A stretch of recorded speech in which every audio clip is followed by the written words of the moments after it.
Welcome to all of you.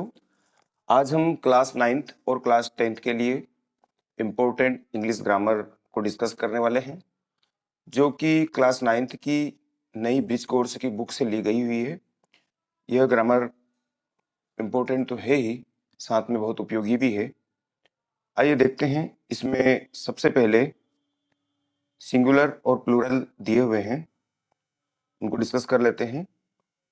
Woman, WOMAN, इसका plural होगा WOMEN।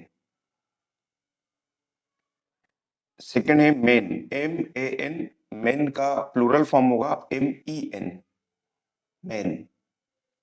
Child, child यानी बच्चा। चिल्ड्रन, चिल्ड्रन यानी बच्चे, कभी भी चिल्ड्रंस नहीं होता, ये ध्यान रखें।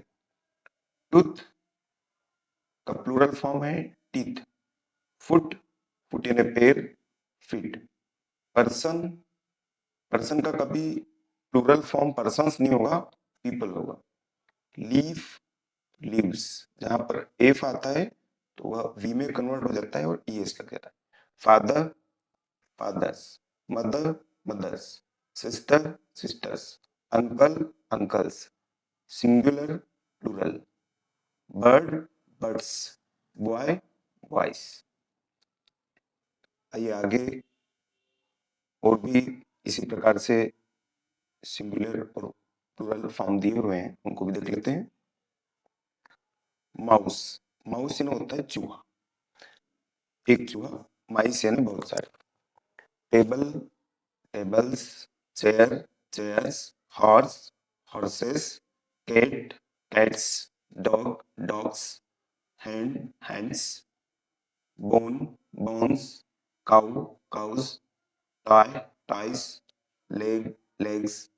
Shop, shops. Car, cars. Jar, jars. इसी तरह से आगे आपको मैस्कुलाइन और फेमिनाइन जेंडर दिए हुए हैं, इनको भी देख लेते हैं। देखिए यहां पर दिया हुआ है बक। बक का मतलब होता है नर हिरन, और इसका जो फेमिनाइन होता है वो होता है डो। डो का मतलब होता है मादा हिरन। Father, mother. Uncle, ऑन्ट। Hero, heroine. अब यहाँ पर दिया हुआ है एक और ड्रेक। ड्रेक का मतलब होता है नर बतख, और मादा बतख को बोलते हैं डक। सन, डॉटर। King, queen. यहाँ पर एक और दिया हुआ है लैड। लैड का मतलब होता है लड़की, हाँ सॉरी लड़का, और लेस का मतलब होता है लड़की। हॉर्स या फिर स्टेलियन का मतलब होता है घोड़ा, और मेयर यानी घोड़ी। Sir, madam. बैचलर, बैचलर का मतलब होता है जो कि अविवाहित पुरुष होते हैं उनको बैचलर बोलते हैं। और स्पिंस्टर ये बोलते हैं अविवाहित जो लड़कियां होती है उनको स्पिंस्टर बोलते हैं। ब्राइडग्रूम, दूल्हा। ब्राइड, दुल्हन।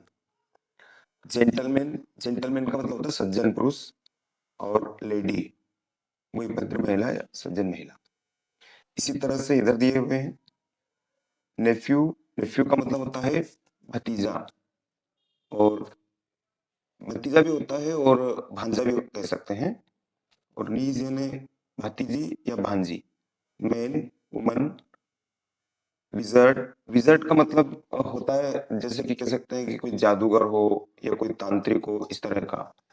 और विच का मतलब होता है जादूगरनी, या जैसे कह सकते हैं कि डायन या चुड़ैल महिला, इस तरह से भी बोलते हैं विच को। गेंडर, गेंडर का मतलब होता है नरहंस। और गूज, गूज यानी मादा। रेम, रेम का मतलब होता है नर भेड़। और यू, यू का मतलब होता है मादा भेड़। बुल या ऑक्स का होता है काऊ। ब्रदर का सिस्टर। मंक, मंक का मतलब होता है जैसे कि कोई भिक्षु हो या साधु हो, उनको मंक बोलते हैं। और नन, नन यानी जो साध्वी हो या भिक्षु की हो, उनको नन बोलते हैं। Husband, wife, boy, girl, cook, hen,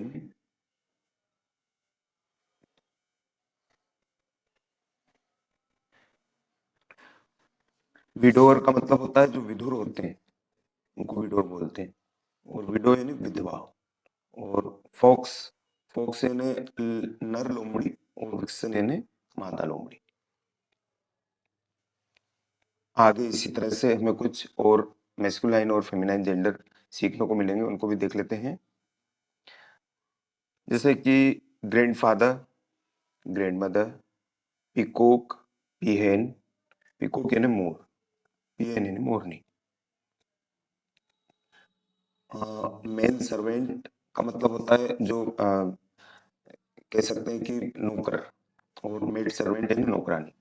landlord यानी मकान मालिक, लैंडलेडी यानी मकान मालकिन, फादर इन लॉ यानी ससुर, मदर इन लॉ यानी सास, हेडमास्टर प्रधान अध्यापक, हेडमास्ट्रेस यानी प्रधान अध्यापिका, पुलिसमैन यानी पुरुष पुलिसकर्मी, पुलिस वुमेन यानी महिला पुलिसकर्मी, स्टेपसन, स्टेपसन यानी सौतेला बेटा, स्टेप डॉटर यानी सौतेली बेटी, और फिशरमैन यानी मछुआरा, और फिशर वुमेन यानी मछुआरिन, और सन इन लॉ का मतलब होता है दामाद, और डॉटर इन लॉ का मतलब होता है बहू।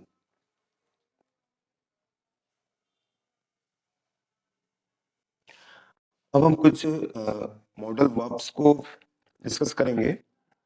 इसमें बहुत अच्छी मॉडल वर्ब्स दी हुई है, जैसे कि कैन का मतलब कहाँ कहाँ यूज हम कर सकते हैं, इसका आगे दिया हुआ है। जैसे कि एबिलिटी दिखाने के लिए, पॉसिबिलिटी बताने के लिए, या परमिशन के लिए, या रिक्वेस्ट के लिए, मतलब क्षमता हो, संभावना हो, या अनुमति लेना हो, या अनुरोध करना हो, इस तरह से जो चीजें उपयोग होती है उनके लिए हमें कैन का उपयोग करते हैं। हमें एग्जांपल्स भी दिए हुए हैं, जैसे आई कैन रन फास्ट, मैं तेज दौड़ सकता हूँ, या कैन आई हेल्प यू, क्या मैं आपकी मदद कर सकता हूँ या मदद कर सकती हूँ, इस तरह से। जैसे कुड, तो कुड जैसे कि पास्ट एबिलिटी, यदि आपकी भूतकाल की कोई क्षमता हो उसको बताना हो, या पॉसिबिलिटी हो, कोई सी संभावना हो, या पोलाइट रिक्वेस्ट हो, मतलब विनम्र अनुरोध हो, तो यहाँ पर हमें कुड का प्रयोग करना है। जैसे कि ही कुड स्पीक फ्रेंच, वह फ्रेंच बोल सकता था, या कुड वी गो, हम जा सकते थे, इस तरह से। अब नेक्स्ट है मे का कहाँ कहाँ प्रयोग होता है, जैसे कि पॉसिबिलिटी, संभावना हो, या फॉर्मल परमिशन हो, जैसे को औपचारिक कोई अनुमति लेना हो हमें, या फॉर्मल रिक्वेस्ट हो, कोई औपचारिक या विनम्र अनुरोध हो, तो वहां पर हमें मे का प्रयोग करना है। जैसे कि इट में रेन लेटर, यहाँ पर एक जैसे कि संभावना हो सकती है कि इट में रेन लेटर मतलब बाद में बारिश हो सकती है, या मे आई कम इन, क्या मैं अंदर आ सकता हूँ। नेक्स्ट जैसे माइट, देखो माइट का कहाँ कहाँ यूज होगा, लेस लाइकली पॉसिबिलिटी, मतलब जहाँ पर कम संभावना हो, जैसे कि I might go to the party, मेरी संभावना कम है कि मैं पार्टी में जाऊं, इस तरह से। मस्ट, देखो मस्ट का कहाँ प्रयोग करेंगे, स्ट्रॉन्ग ऑब्लिगेशन, स्ट्रॉन्ग ऑब्लिगेशन मतलब जहाँ अनिवार्यता हो, जहाँ पर मतलब जरूरी हो, जैसे कि यू मस्ट, तुम्हें करना चाहिए, या यू मस्ट स्टडी, तुम्हें स्टडी करना चाहिए, इस तरह से भी हम इसका उपयोग कर सकते हैं। शेल, अब शेल में क्या है, फ्यूचर इंटेंशन, फ्यूचर इंटेंशन का मतलब होता है कि जो भविष्य की इच्छाएं हैं या इरादे हैं उनके लिए, जैसे कि फॉर्मल, या फिर often, with I and we, question, मतलब जहां पर आपको सुझाव देना हो, या प्रश्न के बारे, प्रश्न भी हो, तो इस तरह की चीजों के लिए हम शेल का प्रयोग कर सकते हैं। जैसे shall we meet at noon, क्या हम दोपहर में मिले, इस तरह से। शुड, शुड का मतलब होता है चाहिए, तो इनका कहाँ कहाँ उपयोग है, जैसे एडवाइस, एडवाइस मतलब सलाह देना हो, या फिर रिकमेंडेशन, यदि कोई सुझाव हो, या ऑब्लिगेशन हो, कर्तव्य के बारे में बताना हो, या लाइक्लीहुड, जैसे कि कोई संभावना हो, इस तरह से चीजें हो, तो हमें शुड का प्रयोग करना चाहिए। जैसे कि you should study for the test, तुम्हें टेस्ट के लिए पढ़ाई करना चाहिए, एक तरह की सलाह भी हुई। नेक्स्ट है विल, विल मतलब एक तो फ्यूचर इंटेंशन, मतलब भविष्य की इच्छा हो, इरादा हो, इस तरह से, या फिर सर्टेनली, या हैबिट, तो या तो निश्चितता हो या हैबिट यानी आदत हो, इस तरह से। तो आई विल बी देयर, मैं वहाँ रहूँगा, या विल यू बी क्वाइट, क्या तुम शांत रहोगे, इस तरह की चीज़ों का प्रयोग हम विल में करेंगे। और वुड, जैसे कि विल का पोस्ट फॉर्म मान लें अपन, जैसे कि पास्ट हैबिट जो कि भूतकाल की कोई आदत हो, या हाइपोथिकल सिचुएशन जैसे कि कोई काल्पनिक स्थिति हो, या पोलाइट रिक्वेस्ट विनम्र कोई अनुरोध, इस तरह की चीज़ों के लिए हम वुड का प्रयोग करेंगे। एग्जाम्पल देख लेते हैं, दो एग्जाम्पल दिए हुए हैं। He would always help me, वह हमेशा ही वह मेरी मदद करता रहा था। या फिर would you like some tea, क्या आप चाय लेना पसंद करेंगे, इन इन चीज़ों के लिए भी हम इसका यूज कर सकते हैं।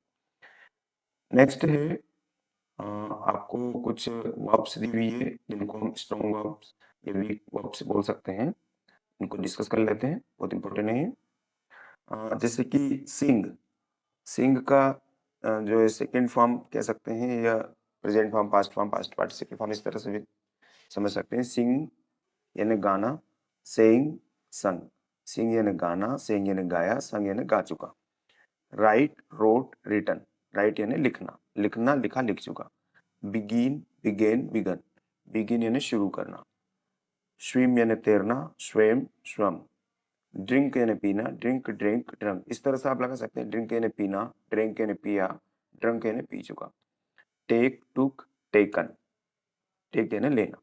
ब्रेक, ब्रोक, ब्रोकन, ब्रेक यानी तोड़ना। फॉल, फील, फॉलन, फॉल यानी गिरना। चूज, चूज, चोजन, तो यहाँ पर चूज का मतलब होता है चुनना। ड्राइव, ड्रो, ड्रिवन, ड्राइव यानी चलाना। इसी तरह इधर जो स्ट्रॉन्ग वर्ब्स हैं उनको भी देख लेते हैं। प्ले, प्ले यानी खेलना, प्लेड यानी खेला, प्लेड यानी खेल चुका। टाक, टाक्ड, टाक्ड, टाक यानी बातचीत करना। वॉक, वॉक्ड, वॉक, वॉक यानी चलना। जंप, जंप्ड, जंप्ड, जंप यानी कूदना। कुक, कुक्ड, कुक्ड, कुक यानी खाना बनाना। पेन, पेंटेड, पेंटेड, पेंट यानी किसी भी चीज को रंग रोगन करना। ओपन, ओपनड, ओपन, ओपन यानी खोलना। क्लोज, क्लोज्ड, क्लोज्ड, क्लोज यानी बंद करना। स्टार्ट, स्टार्टेड, स्टार्टेड, स्टार्ट यानी शुरू करना या चालू करना। फिनिश, फिनिश्ड, फिनिश्ड, फिनिश्ड यानी खत्म करना। और भी इसमें आगे हमें कुछ इंपॉर्टेंट जो वर्ब्स हैं वो दी हुई है, उनको भी हम डिस्कस कर लेते हैं। जैसे कि शट, शट यानी होता है बंद करना। शट, शट, शट, तीनों एक जैसे हैं। बंद करना, बंद किया, बंद कर चुका। स्प्लिट, स्प्लिट का मतलब होता है जैसे कि कोई चीज गिर जाती है, लिक्विड है, फैल जाता है ना, या झलक जाता है, उसको स्प्लिट बोलते हैं। Split, split, split. Spread, spread यानी फैलना। Spread, dead, spread. Heart, heart यानी जैसे कि दुखी करना। Heart, heart. ब्रस्ट, ब्रस्ट यानी कोई सी भी चीज फूट जाती है, ब्रस्ट बोलते हैं। Burst, burst, burst. Read, red, read, read यानी पढ़ना। बेट, बेट यानी शर्त लगा। बेट, बेट, बेट। कॉस्ट, कॉस्ट यानी जैसे किसी चीज की क्या कीमत है या खर्च। Cost, cost. कट यानी काटना। Cut, cut, cut. Fit, fit यानी किसी भी चीज को वहां पर पुट करना, या उचित बैठाना है, उचित तरीके से फिट करना, उसको फिट बोलते हैं। Fit, fit. हिट, हिट यानी या तो मारना कह सकते हैं, निशाना लगाना। Hit, hit, hit. Late, late यानी कोई सी भी अनुमति देना, उसको लेट बोलते हैं। Late, late. पुट यानी रखना। Put, put, put. अब आपको इसी तरह से आगे पंक्चुएशंस के बारे में एक पंक्चुएशन चार्ट दिया हुआ है, बहुत इंपॉर्टेंट है और काफी उपयोगी है, इसको भी हम देख लेते हैं। देखिए इसमें सबसे पहले दिया हुआ है, थोड़ा ध्यान से देखिएगा, फुल स्टॉप। फुल स्टॉप का उपयोग हमें कहाँ करना है, तो एंड अ सेंटेंसेस, कोई से भी सेंटेंस के अंत में हमें फुल स्टॉप का उपयोग करना। उन्होंने एक एग्जांपल भी हमें यहाँ प्रोवाइड किया हुआ है। My brother is in army, मेरा भाई आर्मी में, और यहाँ पर एक छोटा सा डॉट दिख रहा होगा, तो उसे हम फुल स्टॉप बोलते हैं। जैसे कि इसको हिंदी में लिखेंगे तो मेरा भाई आर्मी में है, और है के बाद आप इस तरह से उसको पूर्ण विराम लगाते हैं, उसी के स्थान पर इंग्लिश में यहाँ पर फुल स्टॉप ये डॉट के रूप में लगाया जाता है। सेकेंड है कोमा। देखो कोमा का उपयोग कहाँ होता है? Separate items in a list, जैसे सूची में किसी शब्द को या भाग को अलग करना, जैसे कि ये सेंटेंस में भी ही वॉज अ वाइस और क्लेवर एंड ओल्ड मैन, वह एक बुद्धिमान, चतुर और वृद्ध व्यक्ति है, तो यहाँ पर उसको अलग किया, वाइस को, ही वॉज अ वाइस, इस पार्ट को, तो यहाँ पर एक कोमा लगा दिया, थोड़ी देर के लिए वहां पर रुकना, फिर आगे बढ़ जाएंगे जहां कोमा रहता है। अब क्वेश्चन मार्क कहाँ लगता है? आस्क अ क्वेश्चन, जब कोई प्रश्न पूछा जाता है तो क्वेश्चन मार्क लगता है, जैसे कि हाउ आर यू, आप कैसे हो, तो यहाँ पर प्रश्न पूछा गया इसलिए क्वेश्चन मार्क लगाना जरूरी है जब लिखते हैं तब। अब ब्रैकेट्स का कहाँ प्रयोग होता है? Set of less important details, जो छोटी लेकिन इंपॉर्टेंट डिटेल हो या कोई अतिरिक्त महत्वपूर्ण जानकारी देना हो, उनके लिए हमें अलग से ब्रैकेट लगाना होता है, जैसे कि द टू बॉय, और उनका नेम बताना है, Ali and Umar, and are absent, तो जो दो लड़के हैं वो एब्सेंट है, तो वो दोनों को नाम बताना हो तो उनको ब्रैकेट में कर दिया, अली और उमर। इसी तरह से हाइफन कहाँ लगाते हैं? देखो, ज्वाइन वर्ड्स टुगेदर, आपस में शब्दों को जोड़ना है, जैसे कि माई 8 ईयर सन लव मी, मेरा 8 साल का जो सन है वो मुझसे प्यार करता, जैसे कि हम कभी कभी देखते हैं, कभी कभी लिखते हैं, इस तरह के चीजें लिखते हैं, विषय सूची लिखते हैं, उनमें एक आड़ा डैश लगाते हैं जिसे हाइफन बोला जाता है। और एपिस्ट्रोफी क्या, कहाँ उपयोग करेंगे एपिस्ट्रोफी का उपयोग? तो शो ओनरशिप्स, ओनरशिप्स मतलब जहाँ पर स्वामित्व हो, स्वामित्व दिखाना हो, इस तरह की चीजों वहां पर हमें इसका प्रयोग करना है एपिस्ट्रोफी का। किस तरह से? जैसे कि your T's and fives are incorrect, यहाँ पर ए आर ई आना चाहिए, ए आर ई, केवल ए आर लिखा हुआ है। तो आपके जो टी हैं, जितने भी टी हैं, जैसे मान लो पैराग्राफ दिया उसमें टी है और 5 है, वो इनकरेक्ट है, गलत है, मतलब आपके टी और 5 गलत है, ऐसा वो बताना चाह रहे हैं। नेक्स्ट है एक्सक्लेमेशन मार्क, जिसको कि हम हिंदी में बोलते हैं विस्मयादिबोधी चिन्ह, जैसे अचानक हमें कुछ फीलिंग हुई या इस तरह का कोई घटना सुनी या कोई बात ऐसी सुनी जिससे हम अचानक विस्मयादिबोधक हो जाते हैं, वहां पर इस तरह का एक्सक्लेमेशन मार्क का उपयोग होता है। इम्पेसिस स्ट्रॉन्ग फीलिंग, तो जहाँ तीव्र भावना व्यक्त करना हो तो वहाँ इस प्रकार के चिन्ह का उपयोग होता है। जैसे कि हाउ शेमफुल, कितना शर्मनाक है, कोई ऐसी घटना सुनने में ही तो हम ऐसा बोलते हैं। नेक्स्ट जैसे कि सेमी कॉलन, सेमी कॉलन मतलब अर्ध विराम बोल सकते हैं इसको। तो लिंक एलिमेंट्स ऑफ सेंटेंसेस, तो जैसे कि वाक्यों के संबंधित भागों को जोड़ना हो उनके लिए इसका उपयोग होता है, जैसे कि to err human to forgive is divine. अब अर का मतलब होता है जैसे कि गलती करना, इसका मतलब होता है गलती करना, ह्यूमन यानी मानव, और फॉरगिव का मतलब होता है कि उसको ऐसा गुण होता है किसका, डिवाइन यानी ईश्वर का। तो मानव का जो गुण होता है, जो मानवीय गुण होता है वो गलती करना होता है, और फॉरगिव यानी क्षमा करना या भूल जाना, तो क्षमा करने का गुण जो होता है वह ईश्वर का होता है, या देवता का देवत्व गुण होता है, ऐसा हम यहाँ पर इसको समझ सकते हैं।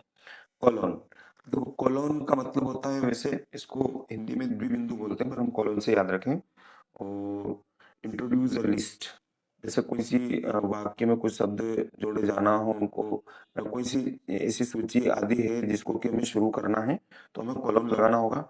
इट सेड, और फिर दिखा pride, it is said pride है तो फॉल। अब यहाँ पर जैसे कहा जाता है कि अहंकार का पतन होता है, ये बोलना चाह रहे हैं, तो ये कहा जाता है, इसके लिए हमने फिर यहाँ पर कॉलन लगाया, जैसे कि यहाँ पर 3 डॉट दिख रहे होंगे आपको, इनको इलिप्सिस बोलते हैं या त्रिबिंदु भी बोल सकते हैं, 3 बिंदु है तो ये क्या, इनका उपयोग कहाँ होता है? So that's part of sentences are let out मतलब जैसे वाक्यों के कुछ शब्द हैं जो छोड़े जाने को दिखाना है, उनके लिए इनका प्रयोग करता है, जैसे कि टू बी कंटिन्यू, तो जैसे क्रमशः जारी रहेगा, तो इसके लिए हमें इस तरह के इलिप्सिस का प्रयोग करना होगा। और डैश, डैश यानी सेवरल थिंग्स आर फैक्ट्स, मतलब कई बातों को या कोई तथ्यों को का सार बताना हो, उसके लिए इनका प्रयोग करते हैं, जैसे कि have, well, fame, every thing, she had, मतलब जैसे स्वास्थ्य है, धन है, प्रसिद्धि है, या उसके पास सब कुछ है, ये सब चीजें बताने के लिए हमें डैश का प्रयोग करना होगा। अब जो नेक्स्ट पार्ट हमें आया है, ये बहुत इंपॉर्टेंट पार्ट है, और इम्पोर्टेंट के साथ में काफी यूजफुल भी है। इसमें हमें सिनोनिम्स, समानार्थी शब्दों को सिखाया गया है, जैसे कि क्लेवर।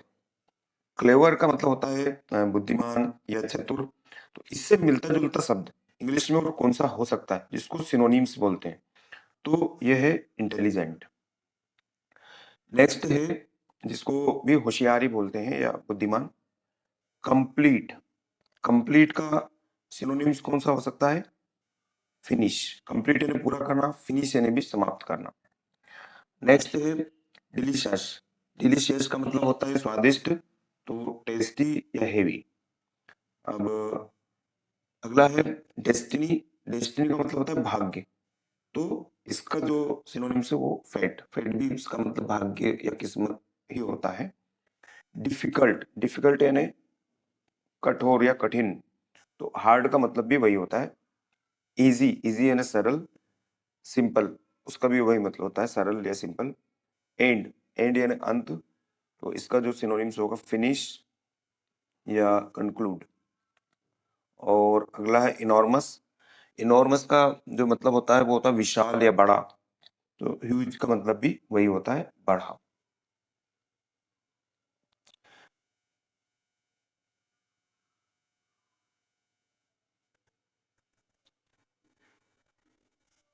आगे देख लेते हैं।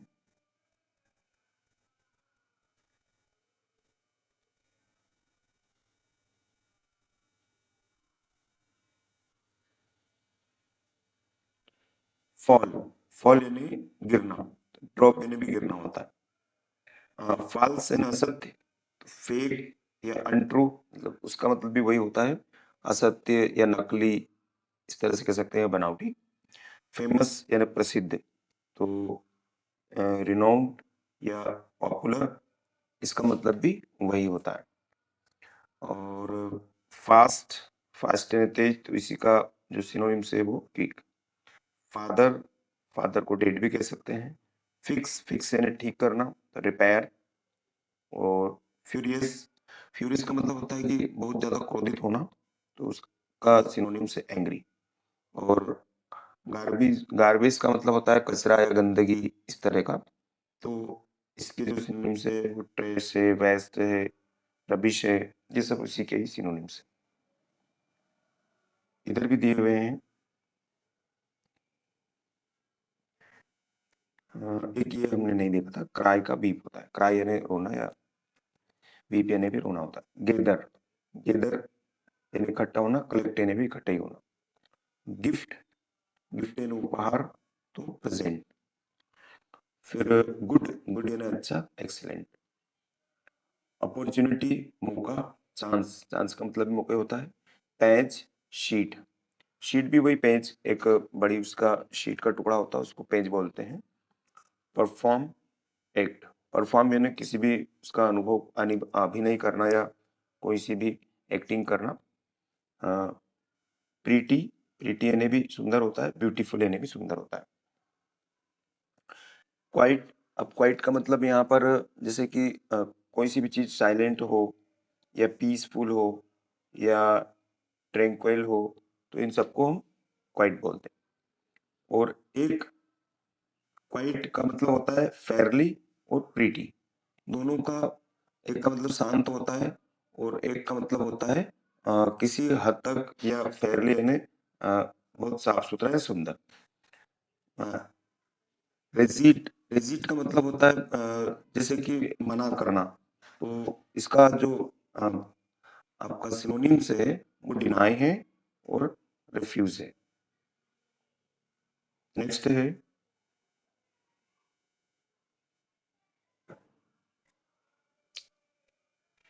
रेज।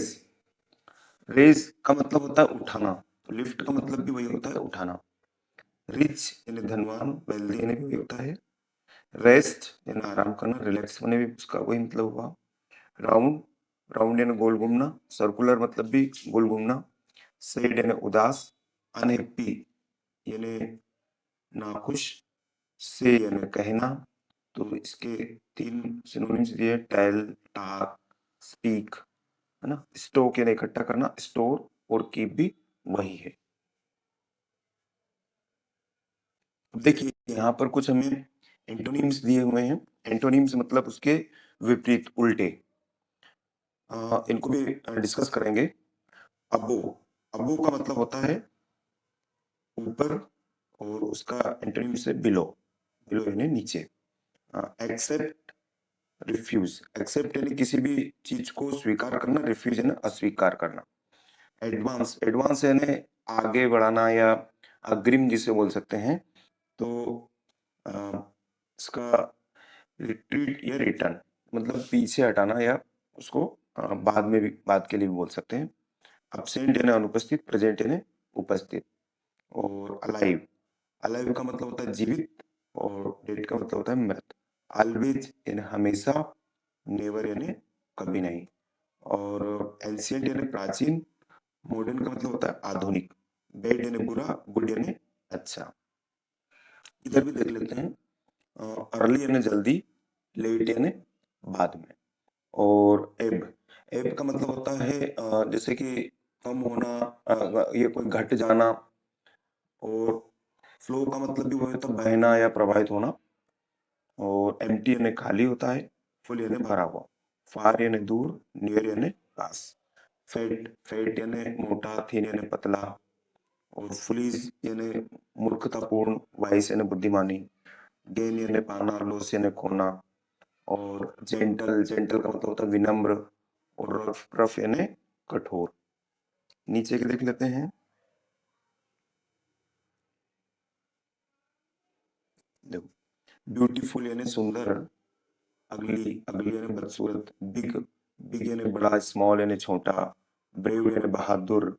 और कोवार्ड्स यानी कायर या डरपोक। बाय यानी खरीदना, सेल यानी बेचना। क्लीन यानी साफ, डर्टी यानी गंदा। कूल, कूल यानी ठंडा, वार्म यानी गलत, गर्म सॉरी। और क्लेवर, क्लेवर यानी चतुर। और स्टूपिड यानी मूर्ख या बेवकूफ या नासमझ, इस तरह से कह सकते हैं। क्रूअल, क्रूअल यानी निर्दयी। काइंड यानी दयालु। और डेंजर, डेंजर यानी खतरनाक। और सेफ्टी यानी सुरक्षित। नेक्स्ट है, इधर के भी देख सकते हैं, ग्लूमी। ग्लूमी का मतलब होता है निराश या उदास, इस तरह से। वो चीयरफुल, चीयरफुल का मतलब होता है प्रसन्न या खुश मिजाज। और गेस्ट, गेस्ट यानी मेहमान। और होस्ट, होस्ट यानी मेजबान, मतलब जिसके घर मेहमान आते हैं उसे होस्ट बोलते हैं। हॉट यानी गर्म, कोल्ड यानी ठंडा। हार्वेस्ट यानी जिस फसल को काटते हैं उसको हार्वेस्ट बोलते हैं। प्लांट या शो मतलब बीज को बोना। और इम्पोर्ट, इम्पोर्ट यानी आयात करना, किसी चीज को लाना। और एक्सपोर्ट यानी निर्यात करना या देना या बेचना। आयात यानी क्रय करना भी होता है, खरीदना। और इंफीरियर, इंफीरियर यानी जैसे कि कम स्तर में हो या निम्न हो, उसको इंफीरियर बोलते हैं। और सुपीरियर मतलब जो श्रेष्ठ हो या बेहतर हो, उसको सुपीरियर बोलते हैं। जॉय यानी खुशी, सौरो यानी दुख। जूनियर यानी कनिष्ठ या जो छोटा होता है ना, उसको जूनियर बोलते हैं। और सीनियर, सीनियर यानी जो वरिष्ठ होते हैं, जो बड़े होते हैं, उसको सीनियर बोलते हैं। नॉलेज, नॉलेज यानी होता है ज्ञान। और इग्नोरेंस, इग्नोरेंस यानी होता है अज्ञानता। बच्चे भी इधर के देख लेते हैं।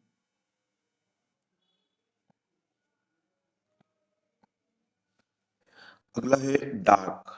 डार्क यानी अंधेरा, ब्राइट यानी चमकीला। डेथ यानी मृत्यु। बर्थ, बर्थ यानी जन्म। डीप यानी गहरा। शैलो यानी उथला हुआ। गहरा मतलब गड्ढा होता तो वो उथला हुआ उभार, उसको शैलो बोलते हैं। और डिस्पेयर यानी निराशा और होप यानी आशा। डस्क डस्क का मतलब होता है संध्या काल, जो शाम का समय होता है उसको डस्क बोलते हैं। और डॉन यानी जो भोर का समय होता है, सुबह सुबह का, उसको भोर बोलते हैं। लाफ लाफ यानी हंसना, वीप यानी रोना। इसके बाद होता है लेंड यानी उधार देना, और बोरो यानी उधार लेना। और नेचुरल यानी प्राकृतिक, और आर्टिफिशियल यानी जिसको कह सकते हैं कि कृत्रिम, जो मानव निर्मित होता है। ओपन ओपन यानी खोलना, और शट या क्लोज यानी बंद करना। ओरल यानी मौखिक, रिटर्न यानी लिखित। अब इसमें कुछ टेंस के बारे में समझाया गया है, उसे डिस्कस कर लेते हैं। जैसे कि यहाँ बताया गया है कि टेंस वैसे 3 प्रकार के होते हैं: प्रेजेंट, पास्ट और फ्यूचर। जो प्रेजेंट टेंस है उसके 4 पार्ट। फर्स्ट पार्ट है सिंपल, तो इसको हमेशा बोलेंगे सिंपल प्रेजेंट। फिर सेकंड पार्ट है प्रेजेंट कंटिन्यूअस। थर्ड है present perfect, present perfect continuous. अब जो सिंपल है, इसमें दिया है उन्होंने आई वर्क, मैं काम करता हूँ। और प्रेजेंट कंटिन्यूअस को किस तरह से करेंगे? आई एम वर्किंग, मैं काम कर रहा हूँ। और प्रेजेंट परफेक्ट में क्या हो जाएगा? आई हैव वर्किंग, मैं काम कर चुका हूँ।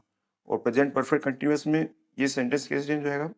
आई हैव बीन वर्किंग, मैं काम कर रहा हूँ कुछ समय के लिए। अब इसी तरह से हम पास्ट टेंस को डिस्कस कर लेते हैं। पास्ट टेंस में इसके भी वही 4 पार्ट दिए हुए हैं। फर्स्ट है पास्ट सिंपल, आई वर्कड, मैंने काम किया। Past continuous, I was working, मैं काम कर रहा था। Past perfect, I had worked, sorry, मैं काम कर चुका था। और past perfect continuous, I had been working, मैं काम कर रहा था, ये कुछ समय के लिए। इसी तरह से जो फ्यूचर है उसके भी 4 पार्ट्स हैं, उनको डिस्कस कर लेते हैं।